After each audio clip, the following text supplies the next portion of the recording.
De Rareware, on retiendra généralement l'âge d'or entamé sur Super Nintendo et terminé à son rachat par Microsoft. Pourtant, l'histoire de la mythique équipe britannique commence déjà en fanfare sur micro.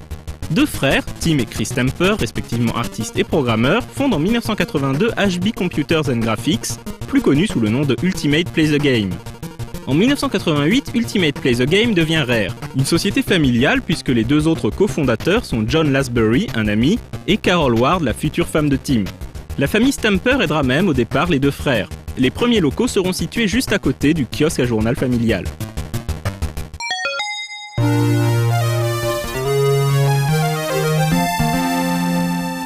Un an après la création de leur studio, les frères Stamper sortent Jetpack sur ZX Spectrum, et plus tard sur BBC Micro et Commodore.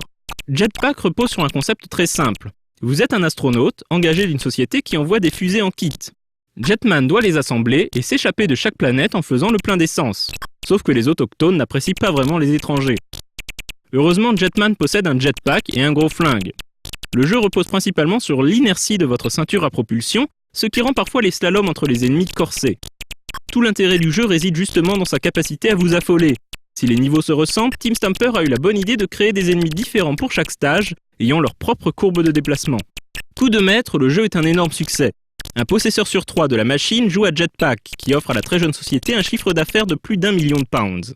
Jetpack fait une courte apparition dans Donkey Kong 64, où une petite borne dans le labo de Cranky vous permet d'y jouer. Plus récemment, Rare a sorti Jetpack Refueled sur le XBLA. Le jeu est plus joli et l'on retiendra surtout l'apparition d'un mode coop très réussi.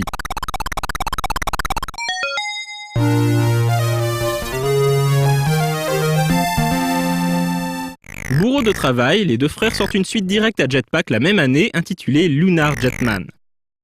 Le concept n'a pas bougé, mais les Stamper l'ont grandement amélioré. Cette fois-ci, Jetman va une nouvelle fois devoir vaincre les extraterrestres qui envisagent de détruire notre belle planète. Le monteur de kit de fusée part donc en solo sauver nos fesses.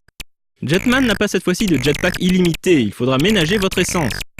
La grande nouveauté est l'apparition du véhicule lunaire. Le but est de récupérer des bombes et de détruire les bases aliens. Dès que vous ramassez des explosifs, il suffit de les déposer dans votre Jeep, à la manière du Fuel dans le premier épisode.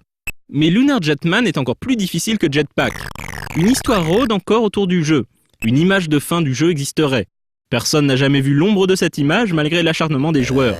Jusqu'à ce qu'un lecteur du magazine anglais Crash n'envoie une photo dont l'authenticité n'a jamais été prouvée.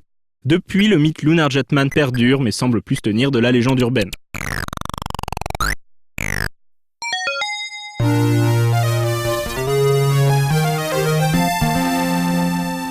Le temps file, 7 années ont passé depuis le dernier Jetman.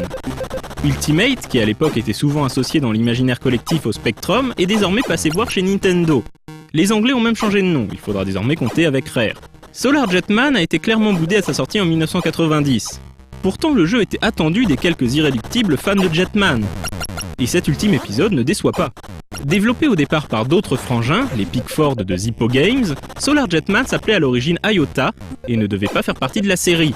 Mais Rare collabore avec ce studio indépendant et bientôt Zippo sera intégré à la maison des Stamper et rebaptisé Rare Manchester. Certains regretteront d'ailleurs le court passage des Pickford chez les frères Stamper, tant l'union était potentiellement énorme.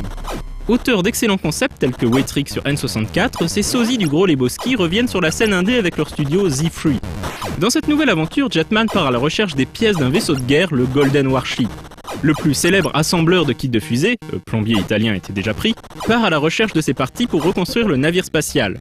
Une idée qui semble absorber Rare depuis longtemps. Déjà en 1986 avec Cyberrun, dans lequel il fallait construire un vaisseau à partir d'éléments, même Banjo s'est mis à construire des véhicules à partir de pièces ramassées dans Nuts and Bolts sur Xbox 360. Vous amarrez sur des terrains évidemment hostiles, à bord d'un grand vaisseau.